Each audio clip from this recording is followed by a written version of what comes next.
Student, कैसे हो बेटा। तो देखिएगा बेटा, इससे लास्ट वीडियो में हमने मीजोमेरिक इफेक्ट के कॉन्सेप्ट के बारे में डिस्कस किया था। आज हम इस वीडियो लेक्चर में मीजोमेरिक इफेक्ट के कुछ रिमेनिंग पॉइंट्स के बारे में डिस्कस करेंगे। तो हमारा सबसे पहला जो पॉइंट है वो है compare between mesomeric effect and inductive effect. आपको इंडक्टिव इफेक्ट और मीजोमेरिक इफेक्ट में कंपेयर करना है कि इनमें क्या कंपेयर है, किस समय पर हमें क्या यूज करना है। तो देखिएगा, सबसे पहले हम डिसाइड करने जा रहे हैं मीजोमेरिक। आपको पता है मीजोमेरिक को हम एम इफेक्ट बोलते हैं और इंडक्टिव को हम आई इफेक्ट बोलते हैं। तो देखिएगा, मीजोमेरिक इफेक्ट में हमने डेफिनेशन के बारे में डिस्कस किया था। तो मीजोमेरिक इफेक्ट का मतलब होता है बेटा कंप्लीट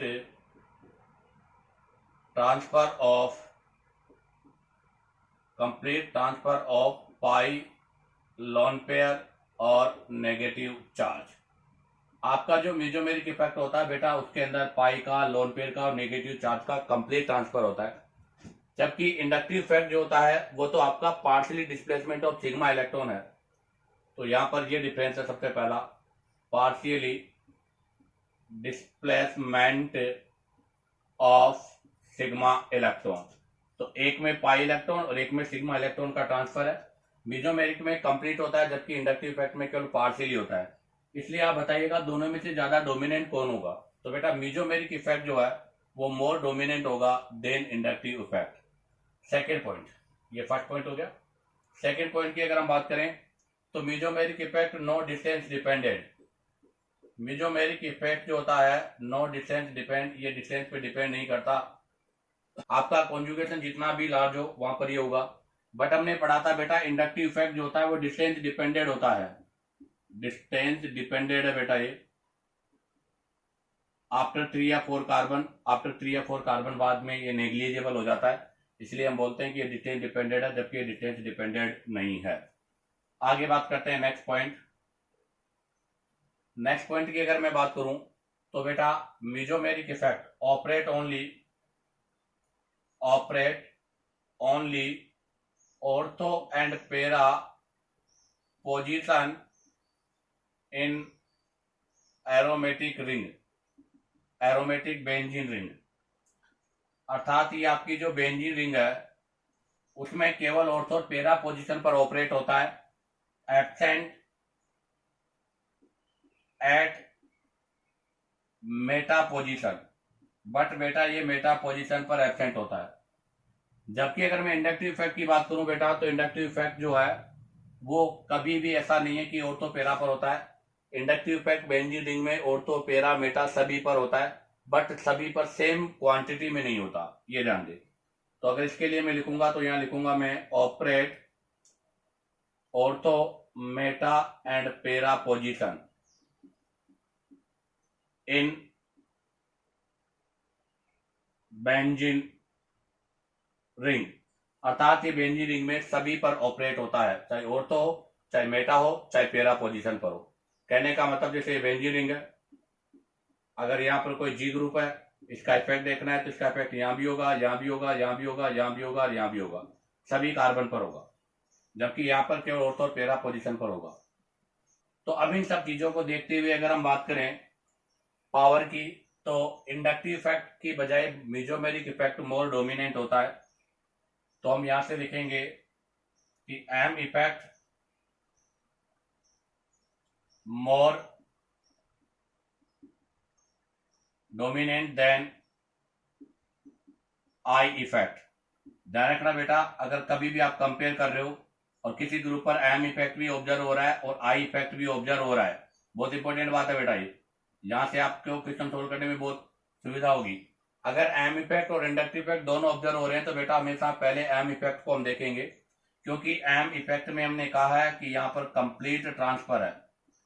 यहाँ पर क्या होता है बेटा, कंप्लीट ट्रांसफर होता है। जबकि आपको पता है यहाँ पर क्या होता है बेटा, पार्शियली ट्रांसफर होता है।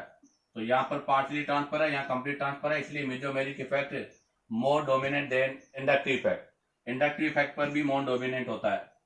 बट बेटा सम केस, कुछ केस ऐसे भी होते हैं बेटा जहां पर आपका इंडक्टिव इफेक्ट जो होता है वो मीजोमेरिक पर भी डोमिनेट होता है, और वो बहुत इंपॉर्टेंट भी है, तो उसके लिए मैं लिख देता हूं, but in some cases, but कुछ केस ऐसे हैं जहां पर आपका आई इफेक्ट अर्थात inductive effect more dominant than M effect. But कुछ कंडीशन ऐसी है बेटा जहां पर आपका इंडक्टिव इफेक्ट जो होता है वो मेसोमेरिक पर भी अधिक इफेक्टिव होता है, अर्थात आई इफेक्ट जो होता है वो एम इफेक्ट पर मोर डोमिनेंट है। कौन कौन से केस है बेटा, कौन कौन से एग्जांपल हैं? तो इसके अंदर सबसे फर्स्ट तो आपका है हेलोजन। हेलोजन ये एबनॉर्मल बीओबी होते हैं, इसके बारे में हमने पहले भी डिस्कस कर लिया। हेलोजन का माइनस आई होता है और प्लस एम होता है, बट यहाँ पर माइनस आई ग्रेटर देन प्लस एम, अर्थात इनका इलेक्ट्रॉन विड्रॉल नेचर होता है।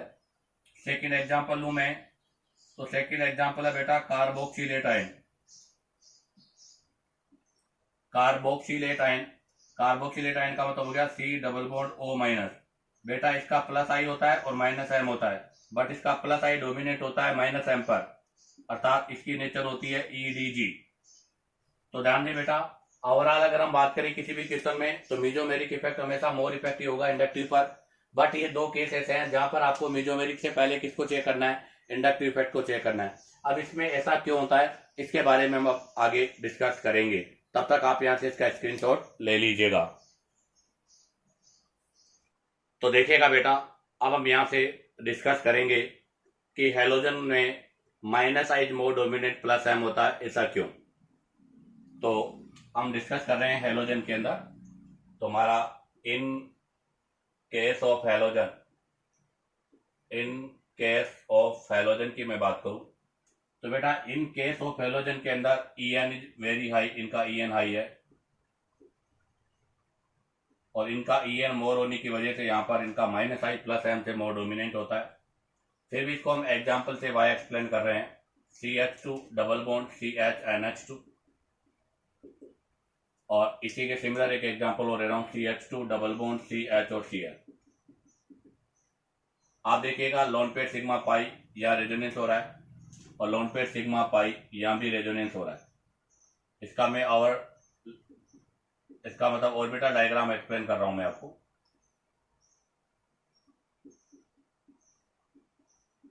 आप जरा देखिएगा इसका, ये ऑर्बिटल डायग्राम है, ये पाई बॉन्ड है, ये नाइट्रोजन के पास लोन पेयर है, यहाँ कार्बन 2p ऑर्बिटल में और यहाँ पर लोन पेयर भी 2p में। कहने का मतलब यहाँ पर पाई भी 2p में है और लोन पेयर भी 2p में है। अब जरा यहाँ देखो आप,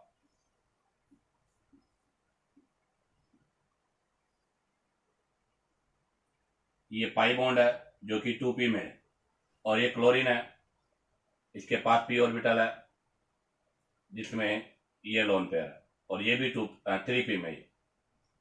आप जरा देखिएगा यहाँ पर जो इलेक्ट्रॉन का डिस्ट्रीब्यूशन हो रहा है और यहाँ जो डिस्ट्रीब्यूशन हो रहा है, तो यहाँ पर आपके पास इलेक्ट्रॉन का डिस्ट्रीब्यूशन 2p से 2p में हो रहा है, जबकि यहाँ पर इलेक्ट्रॉन का डिस्ट्रीब्यूशन 2p से 3p में हो रहा है। इसका मतलब यहाँ पर सेम एनर्जी में डिस्ट्रीब्यूशन हो रहा है, electron delocalise in same energy orbital. यहां पर आपके इलेक्ट्रॉन का जो डीलोकेलाइजेशन हो रहा है वो सेम एनर्जी ऑर्बिटल में हो रहा है, जबकि यहां पर हम क्या बोलेंगे, electron delocalise in different energy level. तो यहां पर सेम एनर्जी लेवल्स में हो रहा है, वहां पर डिफरेंट एनर्जी लेवल्स में हो रहा है। अगर यहां पर सेम एनर्जी लेवल में हो रहा है तो बेटा मोर इफेक्टिव होगा ये, यहां पर आपका मोर इफेक्टिव ओवरलैपिंग होगी, जबकि बेटा यहां पर आपको पता है लेस इफेक्टिव ओवरलैपिंग होगी।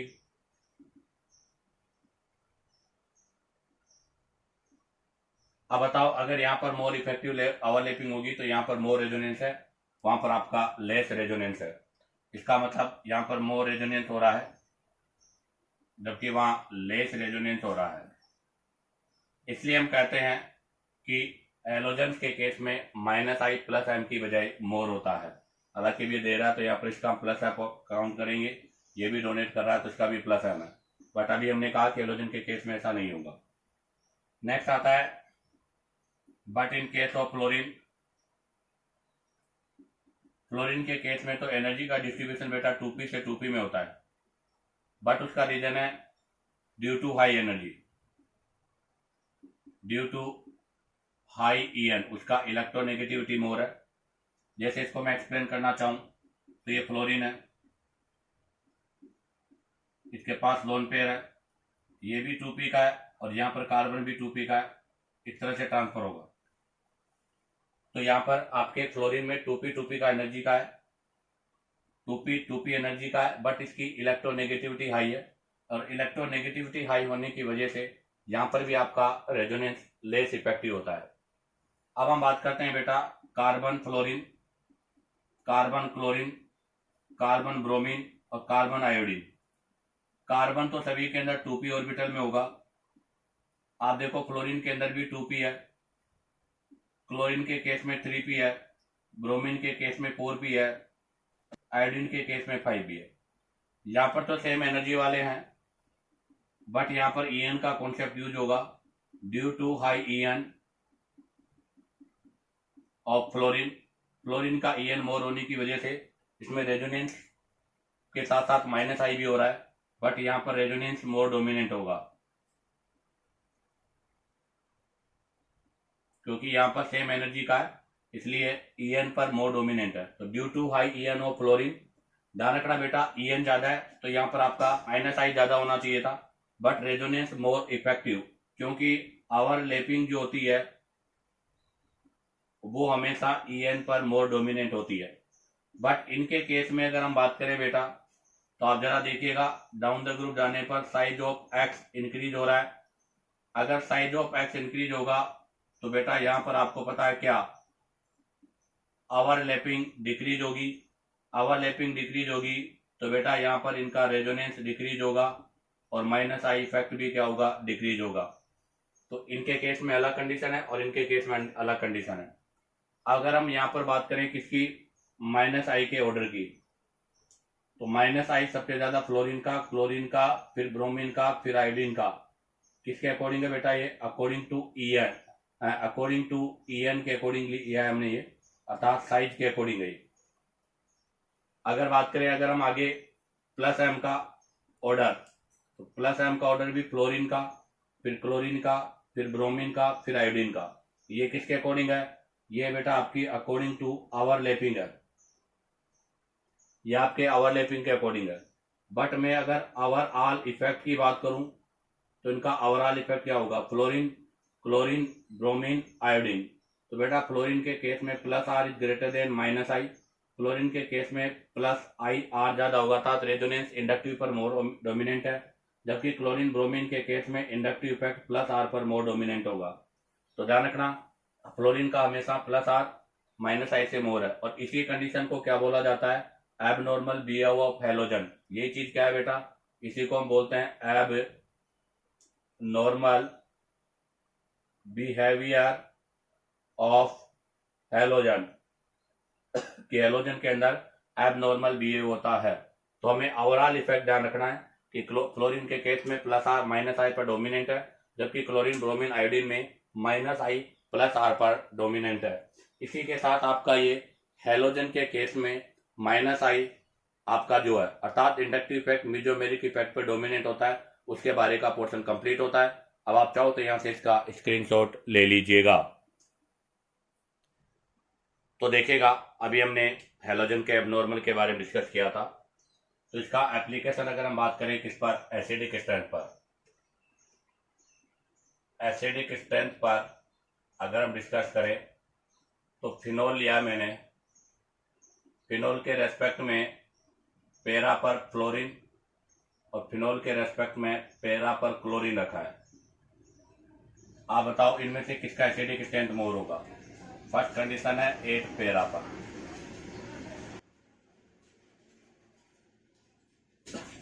अगर पैरा पे मैं बात करूंगा तो बेटा फ्लोरीन के केस में +R इज -I होगा और क्लोरीन के केस में +R से -I होगा। तो एसिडिक स्ट्रेंथ क्लोरीन वाले का फ्लोरीन से ज्यादा होगा। बेटा यही कंडीशन में बात करता हूं अब एट मेटा पर। अब की बार कंडीशन चेंज हो गई, हमने मेटा पर लिया है और हमें पता है कि मेटा पर आपका मेजोमेरिक इफेक्ट ऑब्जर्व नहीं होगा। तो यहाँ पर आपका ओनली, तो फ्लोरीन के केस में भी माइनस आई, क्लोरीन के केस में भी माइनस आई, फ्लोरीन का माइनस आई मैक्सिमम है, क्लोरीन का माइनस आई मिनिमम है, तो अब एसिडिक स्ट्रेंथ का ऑर्डर ये होगा, क्योंकि एट मेटा पर आपका no M effect, mesomeric effect नहीं होगा, इसलिए एसिडिक स्ट्रेंथ का ऑर्डर ये होगा। अब हम यहाँ से डिस्कस करेंगे सेकंड केस। सेकंड हमारे पास था कार्बोक्सिलेट आयन के बारे में। इन कार्बोक्सिलेट आयन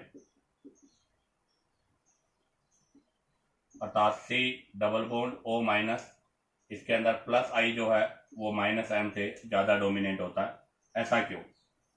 तो देखिएगा, इसको मैं एक्सप्लेन कर रहा हूं रिंग के साथ। ये बेंजीन रिंग है बेटा, और इस पर CO minus double bond O ये है। आप देखिएगा ऑक्सीजन के पास लोन पेयर, तो lone pair sigma pi resonance भी हो रहा है यहाँ पर, और इस पर नेगेटिव है तो नेगेटिव के साथ भी रेजोनेंस है, तो हम यहाँ से इस पर रेजोनेंस कर रहे हैं बेटा। तो देखिएगा, अब हम यहाँ से इसके अंदर रेजोनेंस करते हैं, तो नेगेटिव सिग्मा पाई, तो ये नेगेटिव यहाँ जाएगा बेटा, पाई बॉन्ड यहाँ जाएगा। तो बताओ मेरे पास जो नेक्स्ट रेजोनेटिंग स्ट्रक्चर बनेगी, वो रेजोनेटिंग स्ट्रक्चर ये होगी जिसमें इक्विवेलेंट रेजोनेंस हो रहा है। पहले भी नेगेटिव ऑक्सीजन पर था, अभी भी नेगेटिव ऑक्सीजन के ऊपर है, और जहां नेगेटिव जिस ऑक्सीजन के ऊपर है बेटा, उसका ऑक्टेट भी यहाँ पर कंप्लीट होगा। तो यहाँ पर इसका ऑक्टेट भी अभी कंप्लीट है। बट आप देखिएगा बेटा, अगर यहाँ पर कंडीशन ये हो जाए लोन पेयर सिग्मा पाई, ये भी तो रेजोनेंस ही है, तो मैं यहाँ से लोन पेयर के साथ रेजोनेंस कर देता, मतलब इस पाई बॉन्ड के साथ रेजोनेंस कर देता हूँ। तो अगर मैं पाई बॉन्ड के साथ रेजोनेंस करता हूं तो मेरे पास रेजोनेटिंग स्ट्रक्चर ये बनेगी।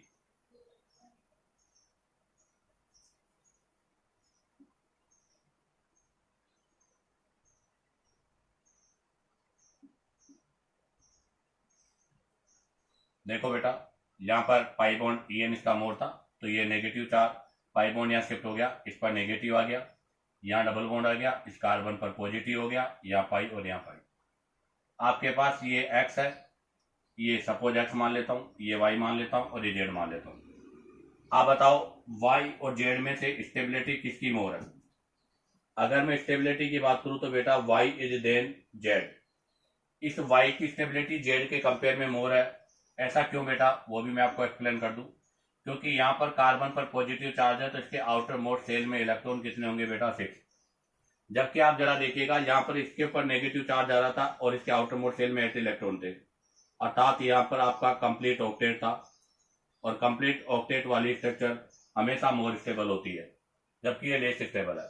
अगर ये लेस स्टेबल है तो ये यहाँ पर ये मतलब मोर लेस इफेक्टिव है, वो मोर इफेक्टिव है, तो इसका मतलब ये हो गया लेस इफेक्टिव रेजो, और ये हो गया आपका मोर इफेक्टिव रेजो। तो इसका मतलब ये रेजोनेंस होगा, ये नहीं होगा। अब आप जरा देखिएगा, अगर ये वाली कंडीशन होगी तो इसका रिंग के साथ अभी भी जो है कोई कंडीशन नहीं है, और ये पूरा ग्रुप इसको क्या करेगा? प्लस आई। तो यहाँ पर प्लस आई माइनस आई पर डोमिनेंट होगा, क्योंकि आप जरा देखो बेटा, अगर ये वाली कंडीशन होती तो चीज अलग था और वो वाली अलग था, तो इसके केस में हमेशा प्लस आई माइनस एम से मोर होगा। और वैसे भी हमें पता है बेटा, इलेक्ट्रॉन का जो फ्लो होता है हमेशा वो पहले नेगेटिव, उसके बाद लोन पेयर, और उसके बाद पाई की ओर होता है। तो आप जरा देखो, इसके अंदर जो रेजोनेंस का फ्लो हो रहा है वो नेगेटिव सिग्मा पाई हो रहा है, जबकि यहाँ पर पाई सिग्मा पाई हो रहा है। तो इसका मतलब पहले नेगेटिव वाला होगा, पाई वाला नहीं होगा, और की वाला होगा तो ये वाली इफेक्टिव होगी, ये वाली इफेक्टिव नहीं होगी। बट इसी के अंदर हम एक और कंडीशन ले रहे हैं बेटा, सेम इसी के सिमिलर।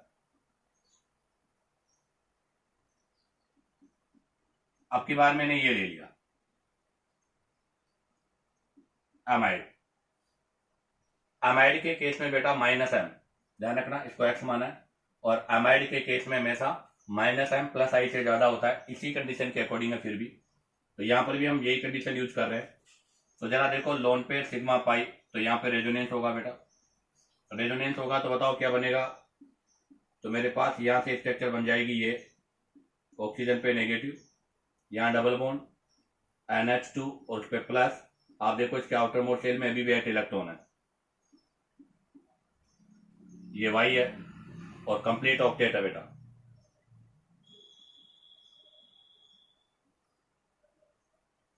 अब आ जाएगा इधर, अब की बार इधर हम, यही कंडीशन थी lone pair sigma pi, pi sigma pi, तो इस पाई के साथ रेजोनेंस कर रहा हूं।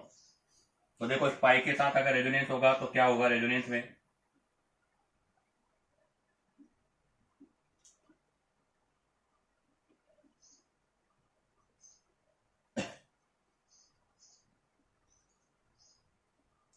अभी भी देखो ये जेड है, इसके आउटर मोस्ट शेल में 6 इलेक्ट्रॉन है, अर्थात यहां पर दोनों ही स्ट्रक्चर में ऑक्टेट आपका इनकम्प्लीट है, इनकम्प्लीट ऑक्टेट है दोनों स्ट्रक्चर में। तो यहां पर भी अगर मैं स्टेबिलिटी की बात करूं तो बताओ बेटा स्टेबिलिटी y ग्रेटर देन क्या होगा z, यहां पर भी z की स्टेबिलिटी y से लेस होगी, अर्थात y की स्टेबिलिटी z से ज्यादा है। अगर ऐसा हो रहा है वहां पर ऑक्टेट कंप्लीट है तो इसका मतलब ये वाला इफेक्टिव रेजोनेंस होगा, ये वाला नहीं होगा। तो यहां पर लिखेंगे लेस इफेक्टिव रेजो, और यहां लिखेंगे बेटा मोर इफेक्टिव रेजो।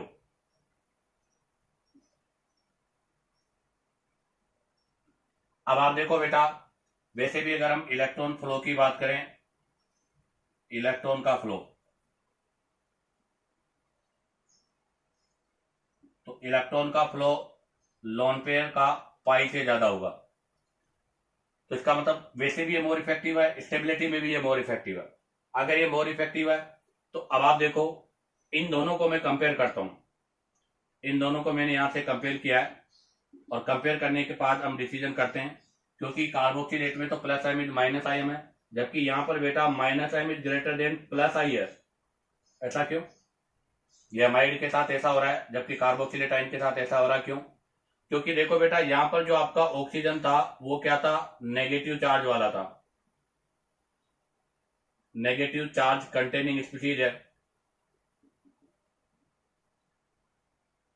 और नेगेटिव चार्ज कंटेनिंग स्पीशीज है तो बेटा इसकी टेंडेंसी कभी भी इलेक्ट्रॉन लेने की नहीं होती, क्योंकि नेगेटिव चार्ज कंटेनिंग स्पीशीज के पास एक्स्ट्रा इलेक्ट्रॉन होता है बेटा, और इसके पास एक्स्ट्रा इलेक्ट्रॉन है तो बेटा इसकी इलेक्ट्रॉन डोनेट करने की नेचर होगी, इलेक्ट्रॉन लेने की नेचर नहीं होगी। और बताओ अगर इसकी इलेक्ट्रॉन डोनेट करने की नेचर होगी तो इसका कौन सा इफेक्ट होगा, प्लस आई। जब हमने इंडक्टिव इफेक्ट के बारे में डिस्कस किया था तब भी कहा था CW माइनस का प्लस आई होता है। अब यहां देखो बेटा, यहां पर अभी देखिएगा बेटा जो नाइट्रोजन आपके पास है इसके पास कौन सा चार्ज है, पॉजिटिव चार्ज है, और जो पॉजिटिव चार्ज वाले होते हैं बेटा उनकी टेंडेंसी इलेक्ट्रॉन गेन करने की होती है, और अगर इसकी इलेक्ट्रॉन गेन करने की टेंडेंसी है तो बेटा इसका माइनस एम होगा। इसलिए आप, बहुत इंपॉर्टेंट पॉइंट है बेटा, स्पेशली ध्यान रखें कि कार्बोक्सिलेट आयन जो होता है उसका, कार्बोक्सिलेट आयन जो होता है उसका भी माइनस एम होता है, एमाइड का भी माइनस एम होता है, बट बेटा कार्बोक्सिलेट आयन का प्लस आई माइनस एम पर डोमिनेट होता है, जबकि अमाइड के केस में माइनस आई मतलब माइनस एम जो होता है वो प्लस एम पर डोमिनेट होता है। अब आप चाहो तो यहाँ से इसका स्क्रीनशॉट ले लीजिएगा। अब हम इससे रिलेटेड एक और क्वेश्चन के बारे में डिस्कस करेंगे, तो देखिएगा अब हम नेक्स्ट एग्जांपल के बारे में डिस्कस करेंगे इसी से रिलेटेड।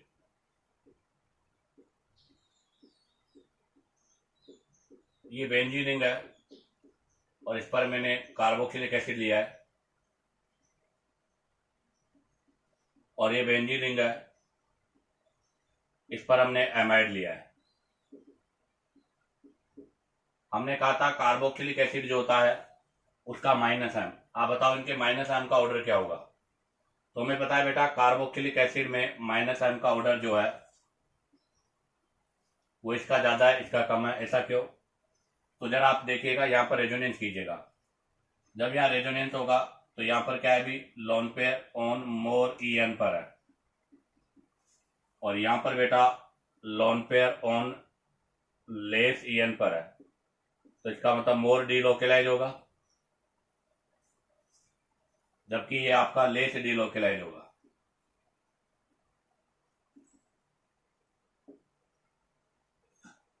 इसका प्लस एम कम है। अब जैसे ये लोन पेयर यहां से शिफ्ट होगा बेटा, यहां से मेरे पास जो नेक्स्ट स्ट्रक्चर बनेगा वो स्ट्रक्चर होगा O minus double bond OH plus, और यहां पर जो स्ट्रक्चर बनेगा बेटा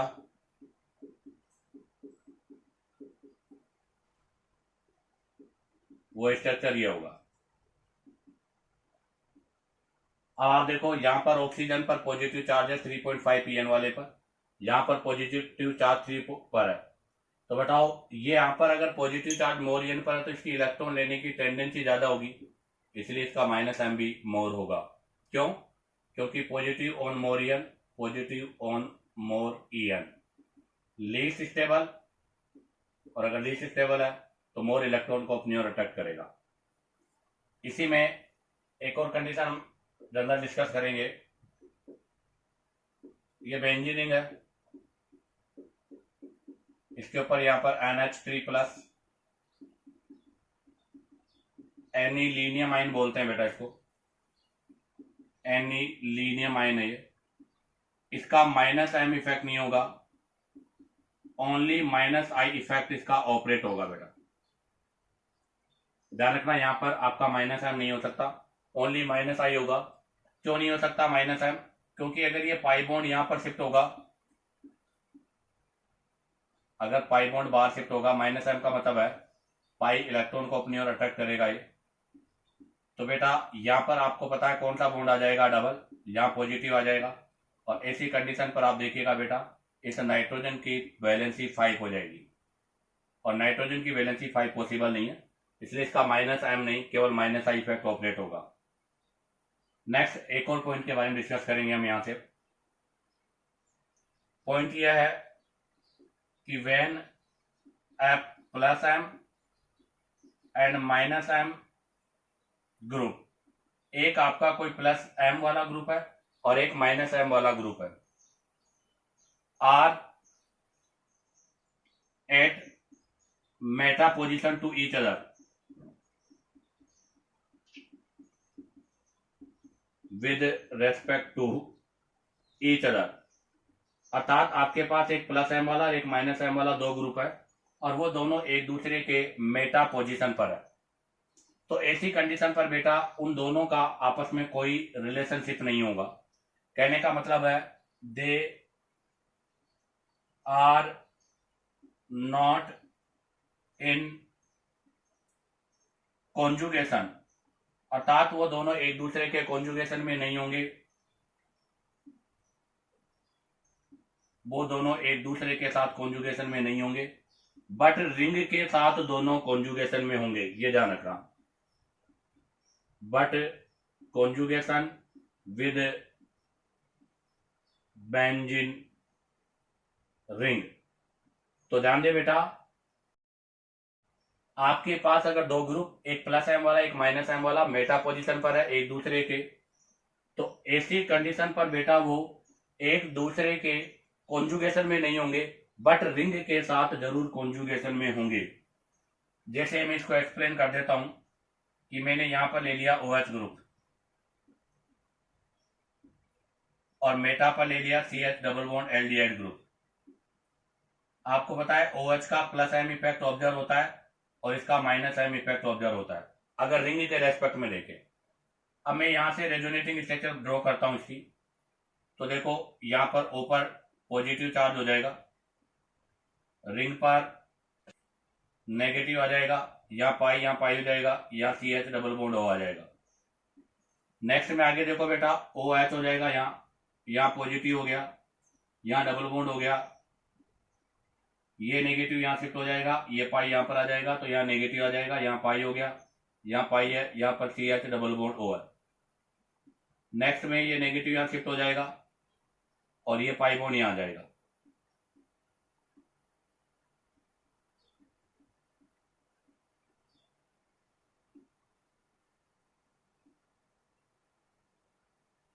अब देखो आप इस नेगेटिव का यहां पर इस कार्बन पर नहीं आना, इसके साथ कोई कॉन्जुगेशन को शो नहीं कर रहा, और आगे पर ये चला जाएगा और फिर ये हो जाएगा। और जब हम प्लस एम के साथ, अभी ये हमने प्लस एम के साथ लिया है, अगर यही चीज हम इस एल्डिहाइड वाले माइनस आयन के साथ लेते तो पॉजिटिव चार्ज आता, तो वो पॉजिटिव चार्ज आपके इस ग्रुप पर नहीं आता। इसका मतलब इस ग्रुप का इसके ऊपर कोई इफेक्ट नहीं है और इसका इसके ऊपर कोई इफेक्ट नहीं है, बट इन दोनों ग्रुप का रिंग के साथ इफेक्ट होता है। तो हमने यहां से क्या कंक्लूजन किया, तो हमारे पास यहां से कंक्लूजन ये है कि आपके पास जो नेगेटिव चार्ज आ रहा है, negative charge not conjugated with CH double bond O group, अर्थात यहां से रिंग पर जो नेगेटिव चार्ज आ रहा है उसके साथ में आपका CHO ग्रुप कॉन्जुगेटेड नहीं होगा। और अगर इसके रेस्पेक्ट में मैं बनाऊंगा तो कौन सा चार्ज आएगा, पॉजिटिव चार्ज। तो फिर हम लिखेंगे positive charge not conjugated with OH group. ऐसी स्थिति में फिर OH ग्रुप के साथ भी इसका कोई कॉन्जुगेशन नहीं होगा। इसी के साथ आपका बेटा ये मेसोमेरिक इफेक्ट का कॉन्सेप्ट कंप्लीट होता है। आज के इस वीडियो लेक्चर में हमने कुछ स्पेशल केस के बारे में डिस्कस किया है। उम्मीद करता हूं कि शायद आपको हर पॉइंट क्लियर हुआ होगा। अगर आपको हर पॉइंट क्लियर हुआ तो बेटा वीडियो को लाइक, सब्सक्राइब और शेयर करो ताकि आप लोगों के पास न्यू नोटिफिकेशन आता रहे।